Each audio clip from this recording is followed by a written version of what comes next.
saya mau ngajak Bapak Ibu terkasih untuk belajar satu hal, bahwa yang keluar dari hati itu lebih penting. Buka kitab Anda di Matius pasal yang ke-15 ayat 17 sampai dengan 20. Buka Alkitab Bapak Ibu terkasih di Matius pasal 15 ayat 17 sampai dengan 20. Kalau sudah dapat, katakan amin. Berarti saya lihat beberapa tidak bawa kitab. Oke, yang bawa kitab saja teliti firman Tuhan ini. Saya akan bacakan. Tidak tahukah kamu bahwa segala sesuatu yang masuk ke dalam mulut turun ke dalam perut, lalu dibuang di jamban. Tetapi apa yang keluar dari mulut berasal dari hati, itulah yang menajiskan orang. Karena dari hati timbul segala pikiran jahat, pembunuhan, perzinahan, percabulan, pencurian, sumpah palsu, dan hujat. Itulah yang menajiskan orang. Tetapi makan dengan tangan yang tidak dibasuh tidak menajiskan orang. Ini Bapak Ibu terkasih, menarik sekali. Ya. Jadi begini, di 17 dikatakan, tidak tahukah kamu bahwa segala sesuatu yang masuk ke dalam mulut turun ke dalam perut, lalu dibuang ke dalam jamban. Jadi Yesus mau ngomong, yang kamu makan itu, mau sesuatu itu, bagi beberapa orang dia bilang, oh itu najis, oh itu tidak boleh sentuh, oh itu apa dan sebagainya.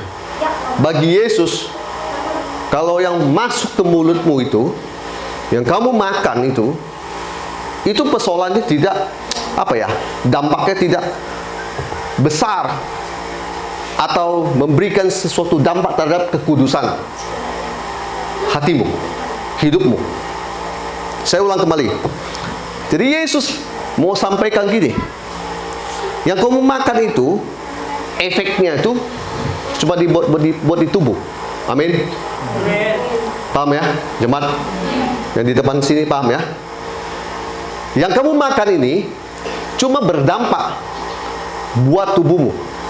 Katakan kalau orang makan banyak karbohidrat, nasi, kentang dan sebagainya, dampaknya buat di tubuhnya dia, paling tubuhnya agak gemuk dan sebagainya.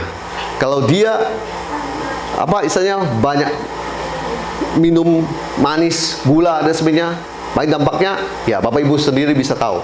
Nah, Yesus mau ngomong yang masuk ke mulutmu itu sebenarnya hal itu nggak terlalu penting banget gitu loh.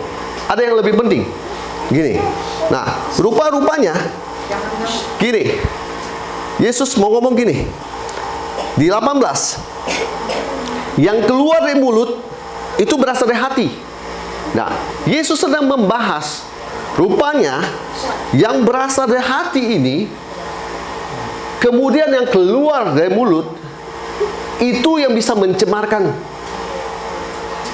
keseluruhan orang itu. Nah, contoh ya Pak Bu, kalau orang dia punya hidup, hatinya ini jahat, gak benar, dikerja sama orang, pikirannya pasti apa? Dia lihat barang yang ada, dia mau curi, karena hatinya sudah gak benar. Jadi kalau orang itu ditaruh dimanapun, saya bilang berbahaya, gak bisa bekerja, karena pikirannya pasti mau curi barang, mau ngambil barang orang. Saya tahu begitu karena saya pengalaman Pak Bu, saya juga hidupnya nggak benar dulu. Nah, gini, Yesus ngomong itu yang membuat orang itu najis. Jadi bukan makanan, ya. Ditenangkan saja anaknya itu, ya, biar dia nggak kesana kemari, ya. Jemaat, saya datang sini jauh-jauh, kalian kurang harus diberkati. Kalau nggak diberkati, saya nggak puas. Diberkati dengan firman.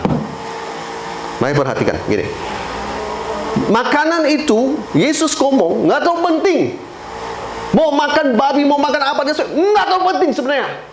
Poin pentingnya adalah yang dikonsumsi oleh hati.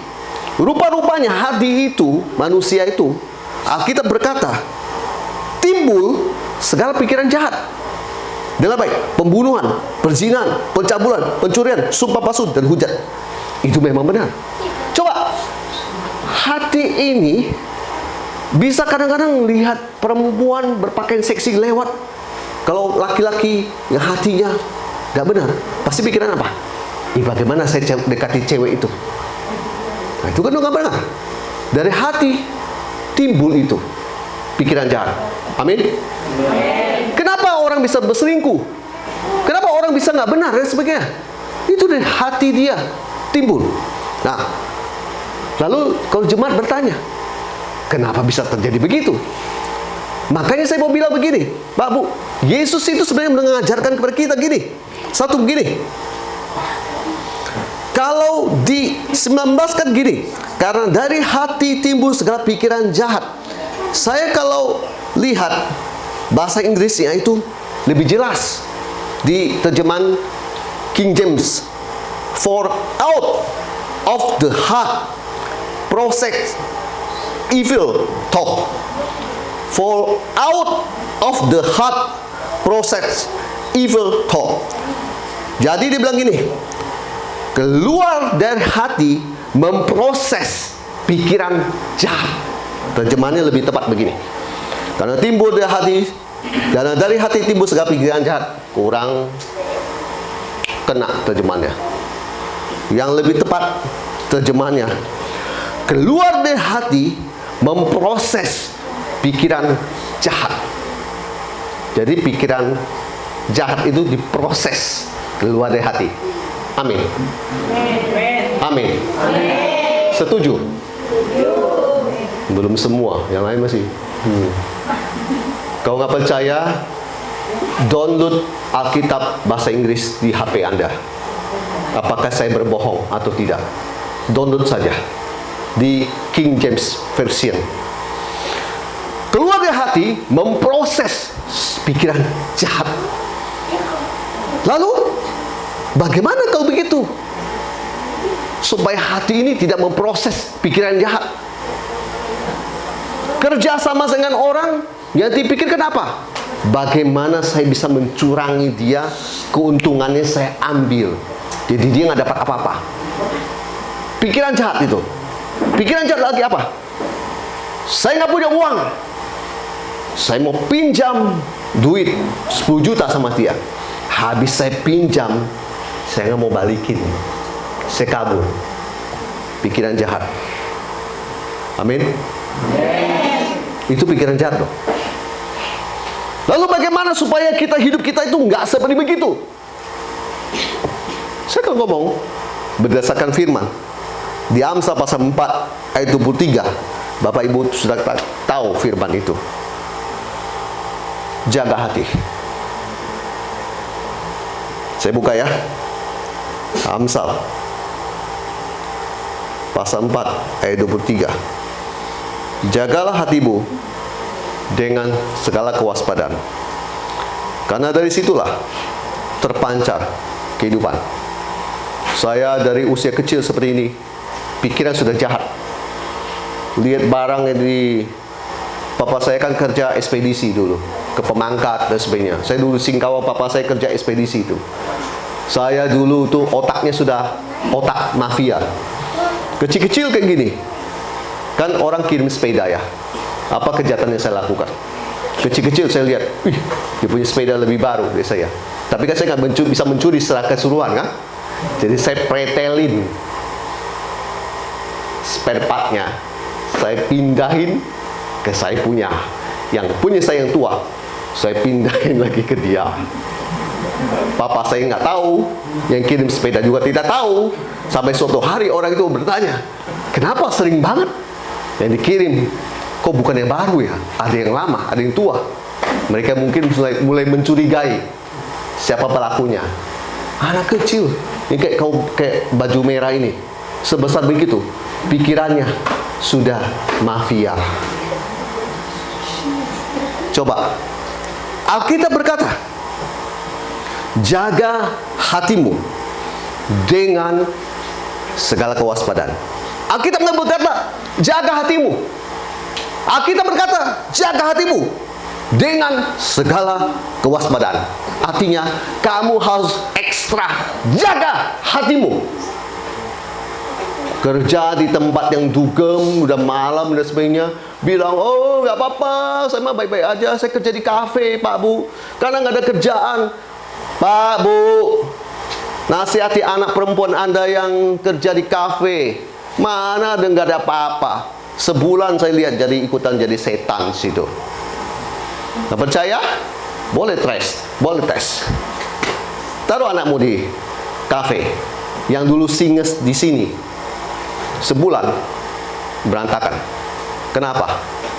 Dia di situ hatinya pasti terpengaruh. Amin. Makanya kalau orang yang tahu firman, udah dengar anaknya mau kerja di situ, langsung dibilang, kamu mau kerja di situ, kamu pasti jadi nggak benar. Sehebat apapun, kamu nggak akan bisa. Saya bilang hanya orang tua yang kurang berhikmat yang mengizinkan anaknya kerja di tempat-tempat begitu. Tempat biliar nggak ada yang salah Pak Bu. Tapi biliar yang tempat orang rokok, minum, judi, itu yang bermasalah. Kamu masuk ke situ, hatimu pasti tercemar.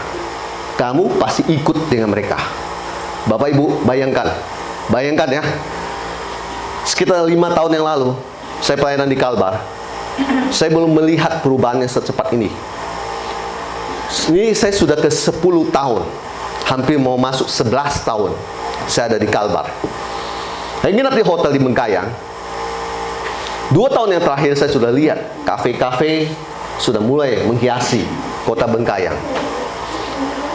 Tempat jual minuman keras juga mulai sudah ramai. Kemarin malam saya lihat, pas saya lewat pulang dari KKR, saya lihat pintu kamar yang terbuka, satu cewek lagi pakai seksi, satunya lagi anak masih muda. Pikir saya orang lagi pacaran. Pikir saya, ya udah saya lewat aja. Karena pagi saya buka pintu, saya mau keluar, dia ngerokok, cewek itu lewatin depan saya. Saya ada istri saya. Jadi saya penasaran. Saya panggil yang resepsionisnya itu. Saya bilang, ini orang dari mana? Orang kita kah? Maksud saya orang kita tuh orang Dayak atau bukan? Saya pakai bahasa kita itu maksudnya kita itu orang Dayak. Itu orang Dayak atau bukan? Dia bilang, bukan. Orang dari mana? Sana. Dia bilang gitu. Oh gitu ya. Dia transaksi Pak. Oh, usia SMA. Sudah begitu. Coba, itu virus ada di mana-mana. Kalau anakmu bergaul dengan kelompok begitu, dia pasti ikut. Jaga hatimu dengan segala kewaspadaan. Anak muda sekarang gampang terobsesi dengan kekayaan dan kesuksesan, dengan hidup glamor, mau berlebih, teman lagi pamer HP baru, punya motor baru, punya apa semua, punya baju baru, punya sepatu baru, punya apa semua baru. Hatinya terganggu. Lalu berpikir singkat, bagaimana saya bisa seperti itu? Cara paling singkat adalah prostitusi. Kau Bapak bisa tahu? Ya, saya kan anak muda, saya tahu dunia mereka. Pak Bu, kalau anak muda tidak dijaga hatinya, berbahaya. Amin. Maka kita bilang gini, jaga hatimu dengan segala kewaspadaan. Alkitab kemudian berkata begini, karena dari situlah terpancar kehidupan. Emang benar. Di sini terpancar kehidupan, bisa negatif atau positif. Kalau kamu nggak jaga hatimu, kau biarkan yang negatif masuk mempengaruhi hatimu, bermasalah kamu. Yang tadi kita baca begini kan, keluar dari hati memproses pikiran jahat. Dari hati ini kalau sudah nggak benar, pikirannya apa? pasti nggak benar. Hatinya sudah nggak benar, yang diproses ini, pikirannya, kau kerja sama orang, pasti berpikir bagaimana saya bisa korupsi, bagaimana saya bisa bohongin bos, bagaimana uang yang sekian ini bisa saya tilep, dan lain sebagainya. Nggak ada hal yang bagus. Saya mau ngomong, Pak, Bu, pikiranmu jika begitu harus bertobat. Saya khotbah di daerah Darit, di pedalaman Darit, Berinang, Manyun. Manyun atau Manyun? Oke, berarti pada tahu ini ya. Tahu ya. Lagi khotbah begini. Habis itu doa. Saya tunjuk seorang bapak. Kamu hidupnya harus benar. Dia nggak terima. Saya sudah benar. Gembala bingung. Siapa yang kasih tahu penginjil nih? Tunjuk bapak itu. Habis pulang, saya nggak merasa saya bersalah nunjuk orang. Karena saya tahu tangan saya dituntun oleh Tuhan tunjuk dia. Memang ini mau sembarang tunjuk orang. Gembala bilang, Bapak tahu orang yang Bapak tunjuk itu suka mencuri buah sawit. Saya harap di sini nggak ada. Benar. Kalau misalnya Tuhan sampai tuntun tangan saya nunjuk orang, berarti Tuhan mau kasih tahu kamu harus bertobat. Amin. Memang nggak ada kerjaan tunjuk-tunjuk orang. Saya, Pak, Bu, saya maaf ya. Kalau saya manusia, saya sebelum jadi hamba Tuhan, saya orang Chinese. Saya nggak mau masuk daerah pedalaman kalau nggak ada untungnya. Kalau saya mau masuk pedalaman hanya untuk kasih berita Injil gratis, itu berarti Tuhan yang panggil saya. Di mana-mana Bapak boleh lihat orang Chinese kalau ada di pedalaman, dia dicari apa? Uang. Untuk fakta. Makanya saya bilang, saya nggak ada kerjaan, kamu mau tunjuk kamu. Dia ngomong, Bapak kok bisa tunjuk dia ya? Nanti dia kira Bapak, saya lapor sama Bapak bahwa orang itu ada curi sawit. Saya bilang, ngapain takut? Memang dia nggak benar. Saya tahu dia nggak benar, karena Tuhan bilang sama saya, dia nggak benar. Kok orang bisa nggak benar? Hati nggak benar. Memproses pikiran jahat untuk mencuri buah sawit. Benar kan kata Alkitab? Dari hati keluar proses pikiran jahat. Yang kedua, bagaimana setelah sudah jaga hati, Pak? Kedua, tidak lain, pengaruh dunia itu sangat kuat menarik kamu keluar dari jalan Tuhan dan dari kekudusan. Tidak lain, Pak, Bu, kamu hanya butuh satu firman Tuhan. Apa yang membuat saya dulu dari jalanan tidak kembali lagi ke jalanan? Firman Tuhan. Amin. Kalau enggak, masih saya hidup dengan perzinahan. Saya nggak malu saya untuk cerita saya hidup dengan perzinahan. Pak, Bu, apa yang membuat saya bisa tetap? Kalau orang tawarkan ini, saya bilang enggak. Ini enggak sesuai firman. Apa bisa membuat saya begitu? Firman Tuhan. Oleh sebab itu saya nggak pernah bosan dan bilang, Bapak Ibu terkasih, kau datang gereja, kau bawa kitab lah. Kau baca kitabmu lah. Kalau kamu mau hatimu tetap dijaga, baca Alkitab. Tidak ada rumus yang lain, tidak ada yang lebih hebat, tidak ada buku yang lebih hebat selain Alkitabmu, Pak, Bu. Jangan bilang saya nggak punya Alkitab. Download di HP. Kau punya HP, kau download di HP. Bawa HP-mu ke gereja, baca tuh Alkitab. Gak ada alasan. Kalau kamu mau hidupmu tetap bagus, hatimu tetap bagus, kamu nggak lain, kamu harus membersihkan yang Alkitab setiap hari. Firman Tuhan, firman Tuhan, firman Tuhan yang kamu baca. Dia bilang, Pak, ini tuh kecil Pak untuk baca Alkitab. Saya mau kasih tahu Pak, Bu ya. Kamu didik anakmu di SD, kelas 1, kelas 2, kelas 3, kelas 4, kelas 5, kelas 6 dengan pengetahuan umum. Kenapa kamu nggak coba pernah berpikir untuk mendidik mereka dengan firman Tuhan? Saya dari kecil, saya dari gereja Injili. Saya selalu diajar dengan menghafal firman Tuhan. Setiap hari saya hafal. Itu otomatis. Itu ada terprogram di memori otak saya adalah firman. Walaupun waktu remaja saya sempat jatuh, walaupun di pemuda saya jauh dari Tuhan, tetapi saya mau kasih tahu Bapak Ibu terkasih, kalau kamu mengisi hidupmu setiap hari dengan firman, hatimu pasti terjaga, hatimu pasti baik.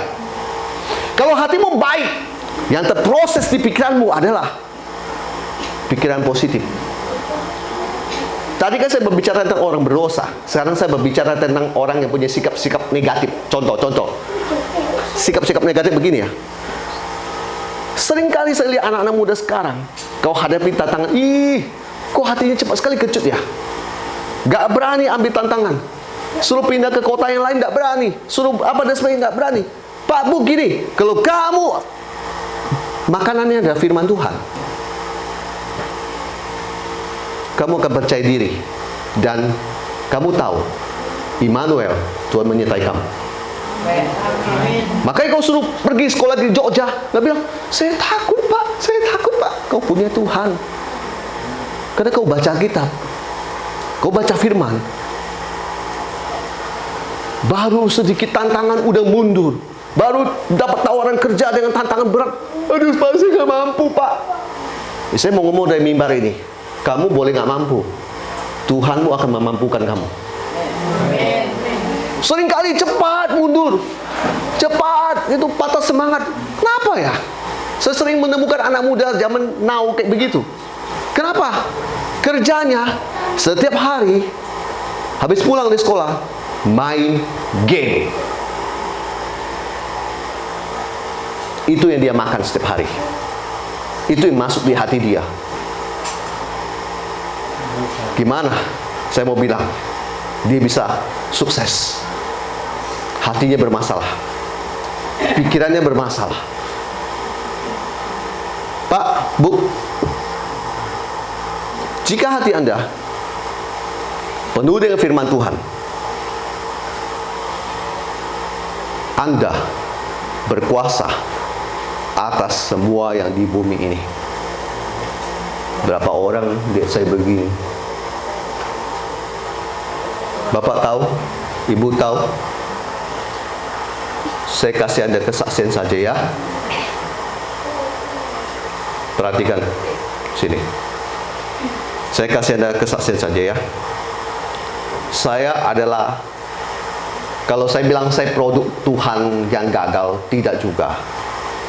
Gagal di tengah jalan, tapi Tuhan perbaiki, Tuhan perbarui.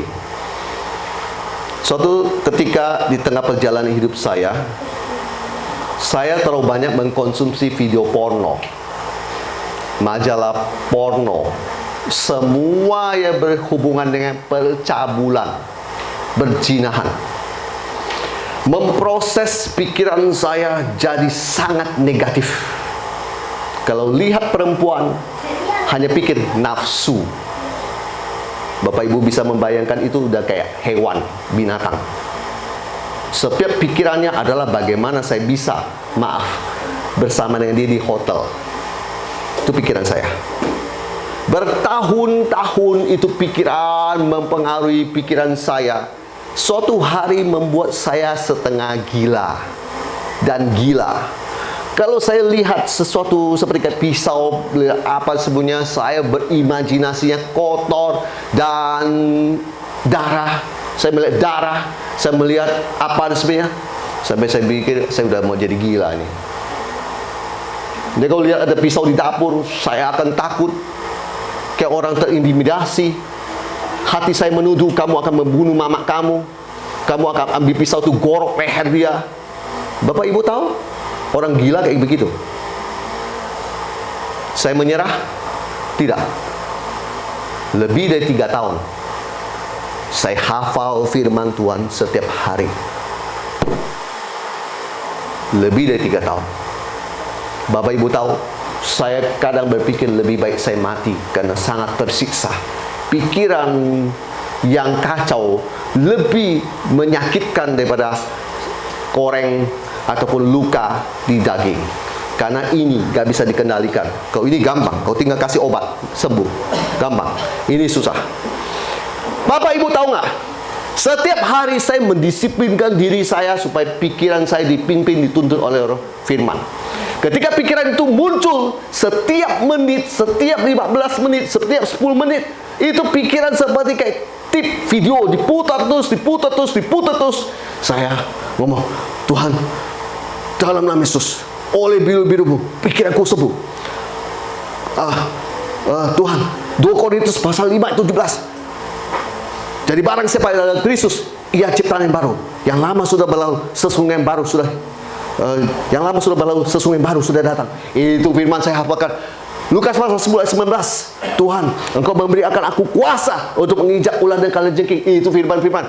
1 Yohanes pasal 4 ayat 4. Sebab roh yang ada di diriku lebih besar daripada roh yang ada di dunia ini. Itu firman. Terus saya baca Filipi pasal 4 ayat 18. Jadi semua yang akhirnya saudara-saudara, jadi semua yang benar, semua yang mulia, semua yang adil, semua yang suci, semua yang manis, semua yang sedap dengar, semua disebut kebajikan, patut dipuji. Pikirkanlah itu. Itu firman saya roaring terus. Saya lawan itu lebih dari 3 tahun. Hari ini Bapak Ibu lihat saya. Sekarang karena saya sudah menang, Tuhan utus orang-orang semacam begitu. Kalau lagi duduk konseling dengan saya, tiba-tiba bisa datang, gitu. Istri saya bilang, ngeselin banget, kagetin orang. Apa itu? Kalau Anda bilang dia gila, seperti itu. Itu pasien-pasien yang saya harus hadapi kemudian hari. Saya selalu bilang sama mereka, kalau Tuhan bisa menyembuhkan saya, Tuhan yang sama bisa menyembuhkan kamu. Jadi persoalannya bukan di Tuhannya, di kamunya. Menyerah, masuk rumah sakit jiwa, mati, atau kamu seperti saya, bebas. Tak gampang Pak Bu melawan pikiran-pikiran negatif yang sudah terprogram dengan pikiran-pikiran negatif, bertahun-tahun hidup dalam pikiran-pikiran negatif begitu. Enggak gampang. Tetapi saya mau ngomong pada Bapak Ibu terkasih, sekarang saya bukan pada level yang hanya pikirannya bersih, sudah nggak mikirin itu lagi atau gimana. Saya juga nggak bilang itu nggak pernah datang lagi. Kadang-kadang datang. Tetapi bedanya, saya punya firman Tuhan. Saya punya firman Tuhan untuk melawan dia. Saya ingat ada seorang hamba Tuhan berkata begini. Dengar baik, dia bilang gini, burung-burung boleh terbang di atas kepalamu, tapi kalau dia mau bersarang, kau bisa menghindar dari kepala, dari di atas kepalamu. Maksudnya, pikiran negatif itu bisa aja datang setiap saat, tetapi kamu punya kuasa bisa melawan itu dengan firman Tuhan. Ada amin. Amin. Saya lanjut, begini Pak Bu. Jadi tadi kan saya bilang, dari pertobatan, pikiran negatif, Tuhan kuduskan, Tuhan selamatkan, Tuhan tolong dan sebagainya. Sekarang pada satu titik yang tadi saya bilang, gini, jika hatimu bersih, dipenuhi dengan firman Tuhan, Anda berkuasa atas segala yang ada di bumi. Saya mau bahas yang ini, sekarang gini Pak Bu. Gini, dengar. Kalau hidupmu bersih, dikuduskan dengan darah Yesus dan firman Tuhan, setiap hari kamu memberi dirimu mengkonsumsi firman Tuhan, saya mau ngomong, ada kesuksesan, keberhasilan dalam hidupmu. Bapak Ibu tidak percaya, saya kasih Bapak Ibu contoh. Pak Bu, saya mau ngomong gini, dari tahun ke tahun, saya sebagai seorang yang melayani Tuhan full time, saya mau bilang, saya nggak pernah ya Pak Bu, maaf ya, datangin orang untuk minta makan keluarga kami. Walaupun, dengar baik, saya tidak punya jemaat, karena saya seorang penginjil. Saya tidak pernah datang. Saya tidak pernah datang orang untuk minta supaya keluarga kami bisa makan dan lewati hari. Tidak pernah. Dan bukan saja begitu, Tuhan pakai saya untuk bisa memberkati orang-orang yang membutuhkan. Contoh, pelayanan kami di penjara. Kami punya pelayanan 4 penjara di 4 lokasi penjara yang rutin setiap bulan kami datangi di Kalimantan Barat. Kami kasih mereka firman, kami kasih mereka snack, kami kadang kasih mereka odol, apa dan sebagainya yang mereka butuhkan. Saya mau kasih tahu Bapak Ibu terkasih begini.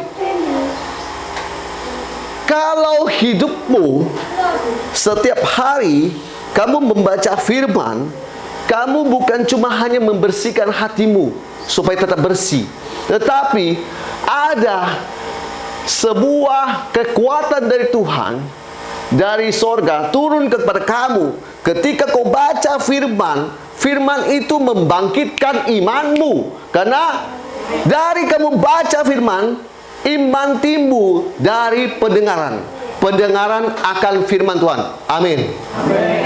Ketika kau baca firman, contoh ya, di firman yang saya favorit, Markus, ini saya paling favorit. Saya banyak diberkati. Markus 11 ayat 24. Karena itu aku berkata kepadamu, apa saja kau minta dan doakan, percayalah bahwa kamu telah menerimanya, maka hal itu akan diberikan kepada kamu. Saya mau kasih tahu Bapak dan Ibu terkasih, saya baca firman bukan cuma hanya menguduskan hati saya, bukan cuma untuk membersihkan diri saya, tetapi ketika saya mengkonsumsi firman-firman yang seperti memberikan sebuah janji dan pengharapan, hidup saya Tuhan ubahkan. Ekonomi, kesehatan, kesejahteraan. Orang bilang, hamba Tuhan kau cuma bertahan hidup saja, udah puji Tuhan. No, saya pegang janji Tuhan. Saya nggak mau pada titik begitu Tuhan. Saya mau pada titik satu begini. Tuhan, cukupkan bukan hanya untuk pelayanan kami, bukan untuk keluarga kami, bukan sampai di situ saja Tuhan, bukan. Tetapi saya mau jadikan aku bisa memberkati orang. Itu level lebih tinggi. Kau cuma saya. Kamu belum sampai level seperti Yesus mau. Saya bilang sama Tuhan, Tuhan, kalau Tuhan sudah memberkati saya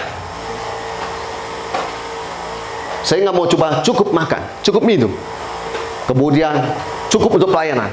Tapi saya minta sama Tuhan, aku mau berlibur. Aku lihat orang-orang kerja, bisnismen itu dia bisa ke sini, dia nginap di hotel sini, apa yang mereka punya fasilitas ini, itu, saya mau punya. Yesus bilang, Matius 9 ayat 29, jadilah sesuai imanmu. Amin. Akhirnya saya lagi siang-siang misalnya, lagi kerja kebun, maksudnya saya punya tanaman, saya beres-beres dan sebagainya. Tiba-tiba ada orang telepon, dia bilang gini, Pak, saya disuruh Tuhan telepon Bapak. Wih, saya pikir pakai disuruh Tuhan segala. Oh, ya udah, pikir saya apa yang kamu mau disuruh Tuhan? Pikir saya mau menyampaikan pesan-pesan apakah atau gimana? Saya siap dengarkan kamu. Ternyata dia bukan ngomong itu. Bapak, Ibu, saya disuruh Tuhan kasih uang buat Bapak ke luar negeri berlibur. Dalam hati saya, kenapa kamu nggak kasih saya uang untuk saya pelayanan aja? Dia nyela lagi, saya nggak ngomong, tapi dia nyela. Saya cuma ngomong dalam hati saya. Dia bilang, Pak, Bu, Bapak kan sudah pelayanan. Saya lihat Bapak pelayanan. Bapak udah pelayanan. Bapak sekarang harus punya waktu untuk berlibur. Oke. Bikin paspor. Dan mati saya, paspor saya sudah lama mati. Saya nggak pernah peduli mau keluar negeri. Yang saya peduli cuma saya mau penginjilan. Saya nggak mau peduli itu semua. Tetapi buat Tuhan, Aku mau kasih buat kamu. Saya dapat, saya ambil paket, turun, terbang saya ke Vietnam bersama istri saya. Pulang, happy. Bukankah itu Tuhan mau atas hidup kita? Amin. Cuma satu yang amin, yang lain. Baca Alkitabmu, Pak Bu. Baca Alkitabmu supaya timbul iman. Timbul iman. Amin. Bukan pada tahap dibersihkan saja, tapi ada timbul iman, menghasilkan kamu menjadi manusia berbeda. Saya tutup khotbah ini. Saya mau berkata, jadi dari khotbah ini, Yesus sebentar, saya kembali lagi ya, di Matius ya. Matius pasal 15 ayat 17 sampai dengan 20. Saya mau ngomong. Yesus mau sampaikan, yang masuk itu ke mulutmu itu nggak terlalu penting. Dan yang jika kamu kejar yang masuk ke mulut itu, paling cuma efek ke tubuhmu makin gemuk. Jadi itu nggak terlalu penting. Buat Yesus, yang terpenting adalah di hatimu itu. Karena dari hati bisa memproses pikiran-pikiran jahat keluar.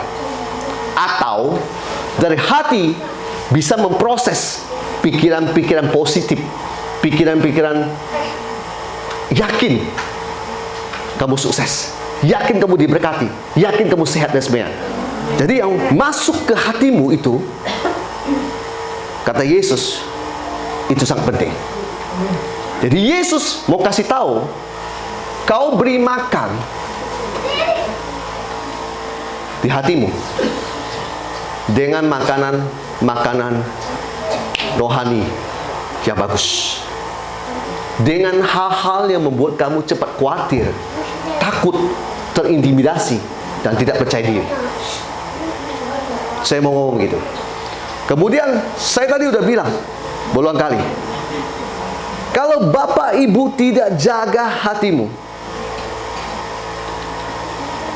bagaimana nanti kehidupan yang keluar itu bisa positif? Kalau kamu marah saja, sudah kayak orang kesetanan. Bagaimana kamu bisa menjadi seorang Kristen yang baik?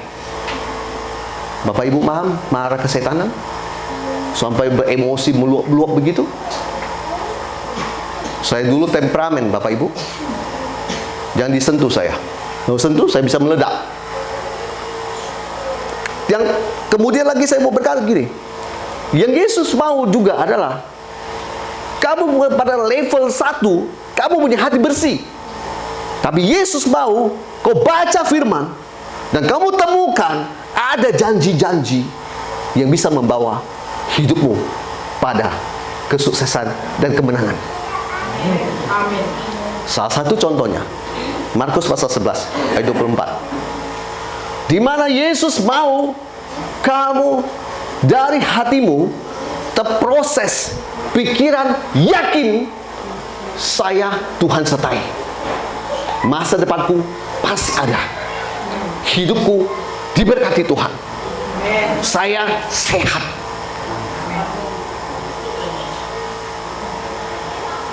Kasih makan hatimu dengan hal-hal yang baik dari firman Tuhan. Itu yang bisa membuat hidupmu berbeda. Saya harap Bapak Ibu tangkap firman Tuhan ini. Kalau tidak tangkap, pulang besok tanya sama gembala apa yang saya khotbahkan. Khotbah ini buat saya nggak terlalu berat. Saya desain yang kata-kata simple supaya jemaat nangkap. Saya mau kasih tahu Bapak Ibu terkasih, Yang masuk ke mulut nggak banyak dampak. Tak bikin najis, tak bikin negatif, kotor seluruh hidupmu. Dia masuk ke hati, itu sangat penting. Makanya Amsal sudah berkata, jaga hatimu dengan segala kewaspadaan. Kemudian juga saya mau bilang, dengan ada firman Tuhan yang kamu baca setiap hari, hidupmu pasti berubah. Kau nggak percaya, lihatlah saya, mantan orang gila. Tuhan bisa berubah. Kenapa Anda nggak bisa berubah? Saya pernah ketemu dengan orang-orang pesimis yang selalu kalau dia lihat langit gelap, dia bilang, "Wih, nanti sebenarnya hujan, nanti sebenarnya genteng di rumahku terbang." Banyak sekali yang dipikirkan ya. Bapak Ibu tertawa, tetapi ada loh orang-orang seperti itu. Kamu butuh firman untuk ubahkan hidupmu, untuk ubahkan hatimu. Kalau Bapak Ibu bergaul dengan saya, Bapak Ibu ngomong, "Pak, ini sakit Pak, sembuh sudah berapa lama?" Saya akan ngomong kepada Anda, "Tidak Bu, akan sembuh."